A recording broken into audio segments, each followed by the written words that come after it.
Hello, I'm Joyce Foreman, and I'm here for the Ester Show. And what we're doing today is actually welcoming Gail White because of the exhibit, the Monticello, that's going to be at the African American Museum. I am a Dallas ISD trustee, and this happens to be my trustee district in Southwest Oak Cliff. And I think it's really exciting to have such an exhibit to come to Dallas, knowing that our children need to understand their history. It's extremely important that these kids have access, and this is a great opportunity to give them that access that we talk about. We talk often about know your history, because if you don't, you're destined to repeat it. This is a great opportunity for our children to actually know their history. I'm really thankful that Gail White has decided that this exhibit should be in Dallas. I believe it's going to be the first showing. And so we, as Dallas and Dallas Independent School District, are excited that she's going to be here. And thank you to the Ester Davis Show. On behalf of the Texas section of the National Council of Negro Women, our state convener, Dorothy Chimney, and Dr. Molly Johnson Williams, our Northeast Texas coordinator, and my mother, Dorothy Starks. She was our past president of our section of the T. Mathis Hawkins section. We like to present you these flowers, and I love gifts for you coming to visit our town, and we're looking forward to you in September. Oh, thank you so much. These are beautiful. Look at those beautiful flowers. So thoughtful. Thank you so much. Thank you. This is Esther Davis again with the Esther Davis Show. And Dallas has a first. You know, Dallas is so full of first. And I still call Dallas the very center of the universe. But I wanted the councilman that's responsible for this groundbreaking exhibit that's coming to Dallas in September to have a word with you. And he is none other than City Councilman, Dallas City Councilman Kevin Felton. Sir, thank you so much. Thank you, Esther. Thank you for the opportunity to share with your audience Thomas Jefferson's Slavery at Monticello, Paradox of Liberty. This exhibition, it started over 2 years ago when I met Gail Jessup White while on a convention in Cincinnati, Ohio. Oh, wow. And it was a cab ride, a simple cab ride. We were both standing outside waiting for a cab, and obviously the cab picked her up before they picked me up. She was so gracious. She offered me to ride in her cab with her to the hotel, and she paid for it. So I graciously accepted that. Anyway, Graciously accepted that. Graciously. So to make a long story short, we continued on. We had dinner that night, and we talked about the Monticello exhibition. And I posed the question to her, would you be interested in bringing that to Dallas? And she said yes. I picked up the phone and I called Dr. Harry Robinson, and he screamed in my ear, he said yes. And so I said, let me let you speak to her. I let him speak to her. And so that is the beginning of this project. Moving forward, we're now here for the press conference to let the public know about this exhibition. And I'm so excited. Gail is excited, and we're trying to build the excitement for the community. This is very important for the city of Dallas. This is very important for America to tell the story from the perspective of the slave. Sally Hemings was a human being. Sally Hemings was an African American, and she was in a relationship with the President of the United States. And so Gail happens to be a descendant of that relationship. And so there's more to the story, but you need to come to the exhibition to get the rest of it. And the exhibition starts September 22nd, right here in Dallas, at the African American Museum. And you can go online with the Esther Davis Show, go online, share the information of the video, because this is for all America to come in and see. Thank you so much for your time. Thank you. Great job. Thank we you. really appreciate it. Appreciate it. Thank you. Have a good day. Top of the day to you. This is Esther Davis. You know what? Today we're sort of roaming around the city. We're at Dallas Executive Airport. And I just finished an article a couple of weeks ago on, since it was Father's Day, it was about my dad, and the fact that everybody by now knows I'm from Conroe, Texas. But Conroe has another history-making person, other than the generation from my dad's era. There's a lady that was born in Conroe, Texas. Her mother was my English teacher. Her name is Annette Gordon Reed. Many, many years ago, Annette wrote a story about the Thomas Jefferson plantation. And the city of Conroe just went absolutely wild. Now, I need to tell you also that in Conroe, Texas, from the turn of the century, since the Civil War, there were 2 black colleges. One was Conroe College, and the second one was Royal College. And these colleges, of course, did what all of the other 400 colleges did after the Civil War. They installed them, they raised money for them, they educated their children. In Conroe, Texas, since I grew up in a college town, and the story about my dad, you will see that my dad owned trucks. And in that part of the country, we had what we call Texas timber. Texas timber was just plentiful. But also, my dad, with his business, also had lots of labor to haul the wood and clear the areas of that day. I'm talking 30s, the 40s, and the 50s. But Annette Gordon Reed, her mother was my English teacher, Mrs. Gordon. Mrs. Gordon and my 88-year-old aunt were best friends. My aunt is 88 now. So when I told her what I was doing today, she said, well, you gotta mention Conroe, Texas. I always mention Conroe, Texas. This is a special delight for me because we have come into Dallas. One of the things that I tell you about all of the time on my shows, which is Dallas is the center of the universe. So we do all of the things grander and better and much more profound than any other American city. My very special guest, Gail Jessup White. Yes. Thank you so much. You gotta shake my hand. It's my pleasure. It's a delight to have you. You have no idea what a buzz you have been. I'm glad. I like the story you just told about your hometown. Yes. About Annette Gordon Reed, who's one of my heroes. Really? Absolutely. Yes. She's written remarkable stories about Thomas Jefferson and Sally Hemings, and about my family because I'm a Hemings. Right. She wrote a Pulitzer Prize-winning book Yes, she called did. The Hemingses of Monticello. And I am really pleased to say that Annette is a friend and someone I truly, truly admire. I just saw her a few days ago. Really? at I called her this Monticello. morning. Did you? Yes, I called. At Monticello. She was there as one of on a panel that we had as part of an opening exhibition we had at Monticello the weekend of June 16th. In collaboration, I guess you could say, with the June 16th celebration that you experienced and justifiably so down here in Texas, because June 16th really is about what happened here in Texas when the enslaved people here finally learned they were free. And that opening, that event was in honor of the opening of a new exhibition there at Monticello, one of many, called The Life of Sally Hemings.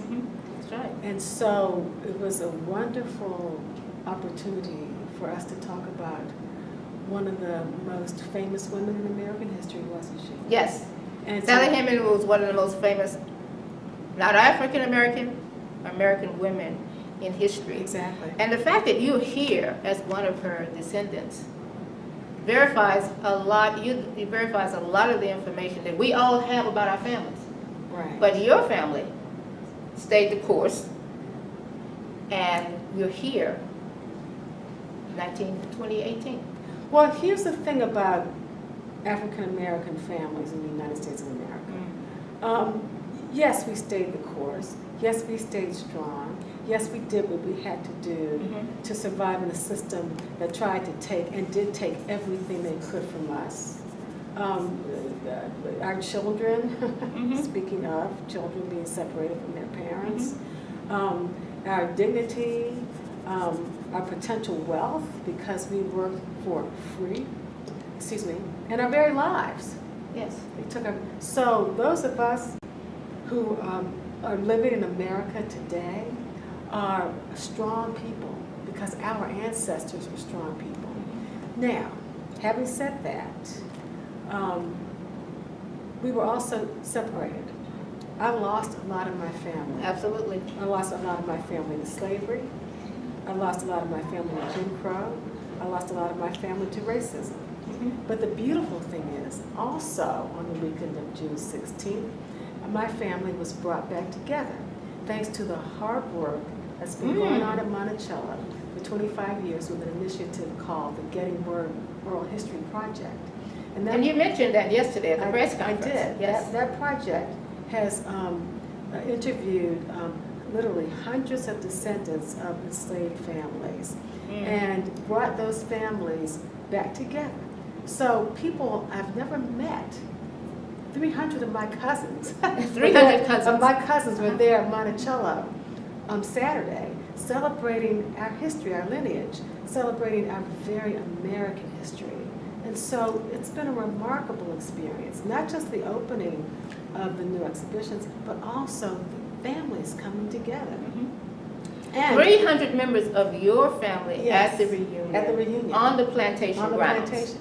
And right after that event happened, I flew right here to Dallas so I could talk about, with the Dallas community, an exhibition that's opening here September 22nd. It's called Slavery at Jefferson's Monticello, Paradox of Liberty. It's not the first time the exhibition has been, it's a traveling exhibition. It's a not traveling the first time that exhibition. it's been in the country. It opened in 2012 in Washington, D.C. in partnership with the Smithsonian's Museum of African American History and Culture. I traveled to 3 other cities, Philadelphia, St. Louis, and Atlanta. It closed in 2015. So it is the resurrection of this exhibition. And you brought it to Dallas for It the came first to time. Dallas first. It's the first time it's been this far south or this far west. So it's really exciting.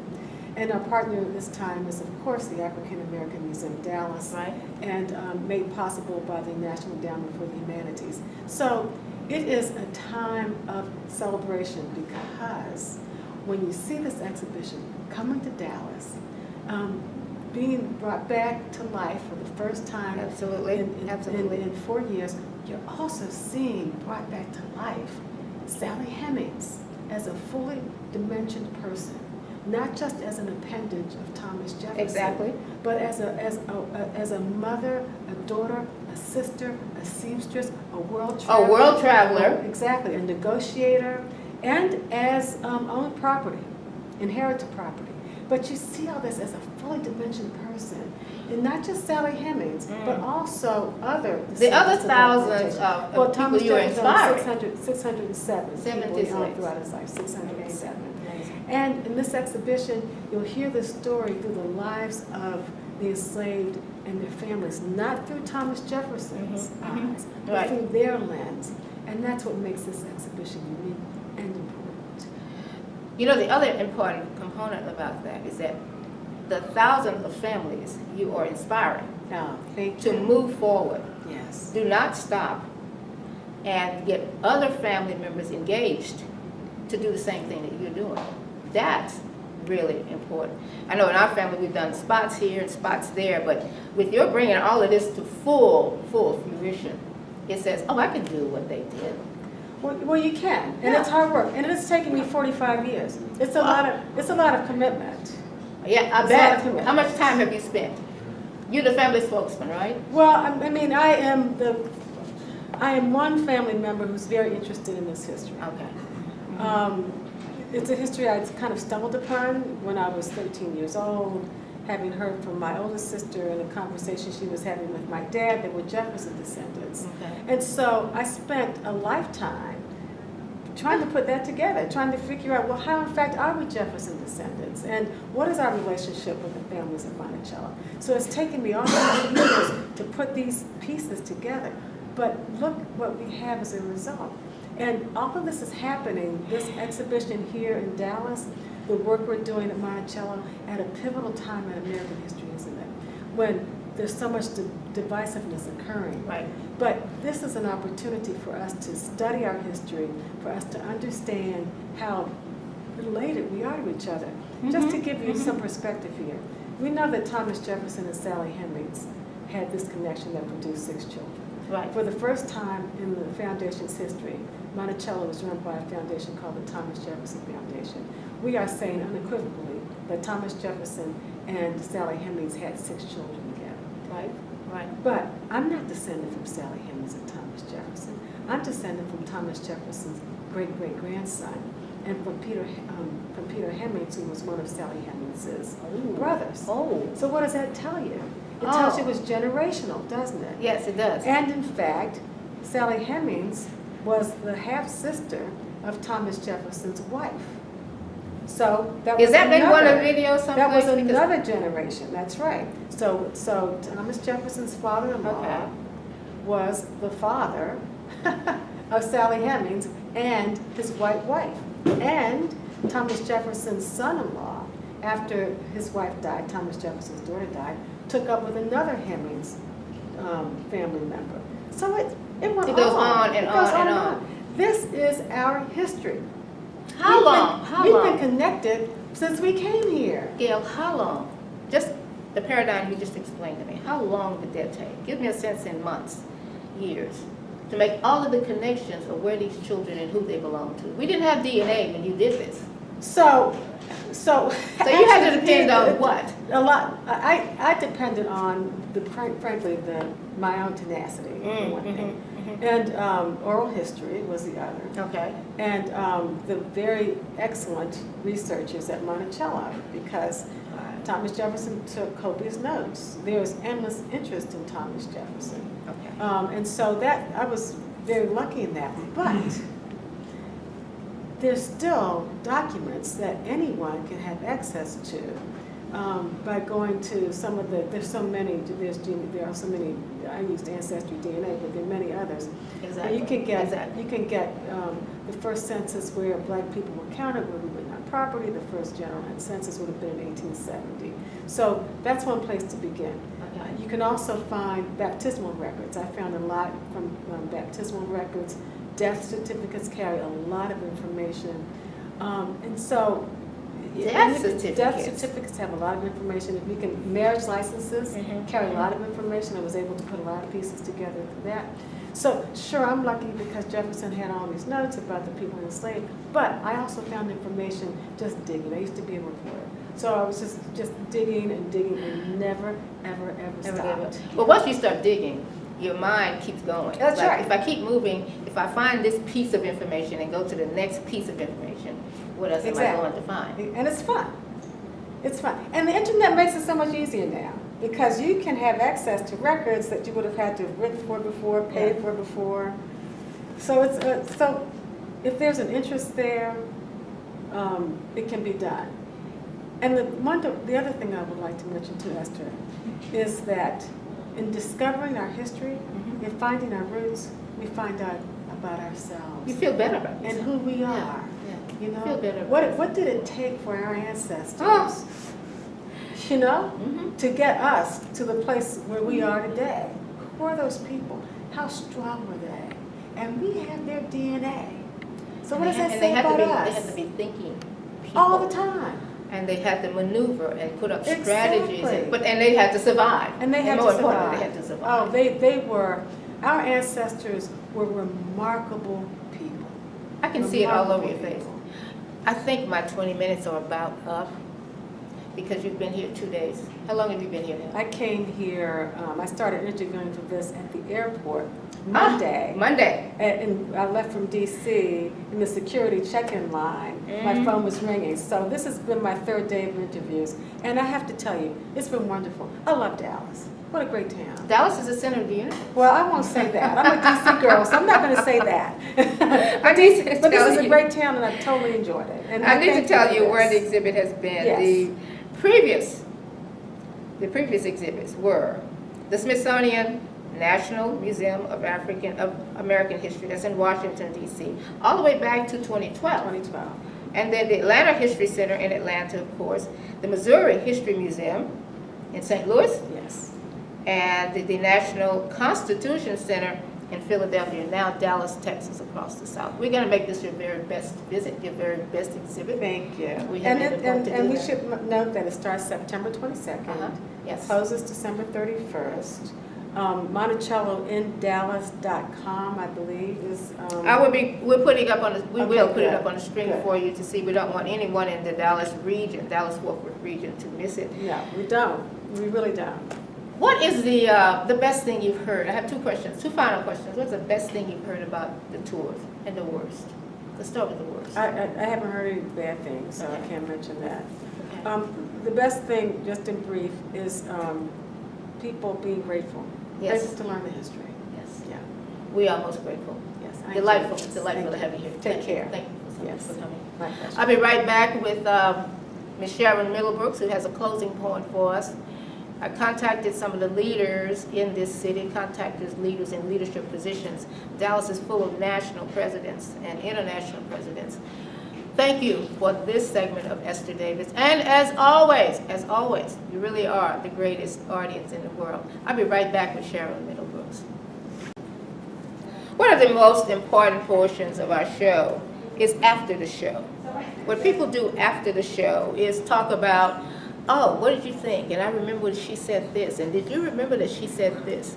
Then you have some people that will go a bit further. They get on the internet and they look up additional information. So this is after the show with Lady Mache, is Cheryl Middlebrooks, who is president, a national president of the Women's Council.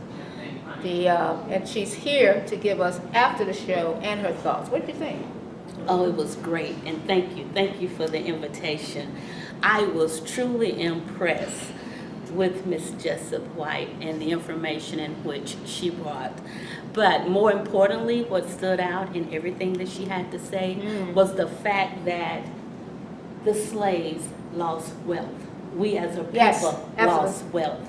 And that really ties into the National Association of Real Estate Brokers, as well as the Women's Council of the National Association of Real Estate Brokers, as we go across the country trying to assist and assisting African American Black homeowners to become homeowners and or to retain their homes. So it was a pivotal point that she spoke on in terms of wealth, because how do we build wealth?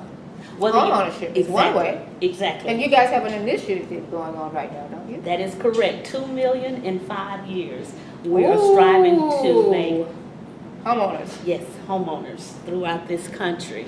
And in fact, our parent company, the National Association of Real Estate Brokers, they are having open houses around the country this weekend under the leadership of our president, Mr. Jeffrey Hicks. So there are 91 chapters, I do believe. 91 chapters across the United States? Across the United States. You're a busy lady. Well, I am the affiliate president. Okay. That falls on our president, Mr. Jeffrey Hicks' shoulders, but I am one of the affiliate presidents for the Women's Council of the National Association of Real Estate Brokers.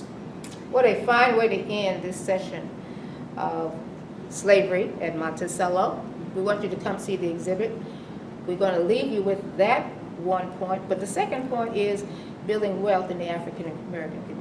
Lady Mache, Madam Sharon Middlebrooks, I thank you for your time. Thank you. We'll see you next time.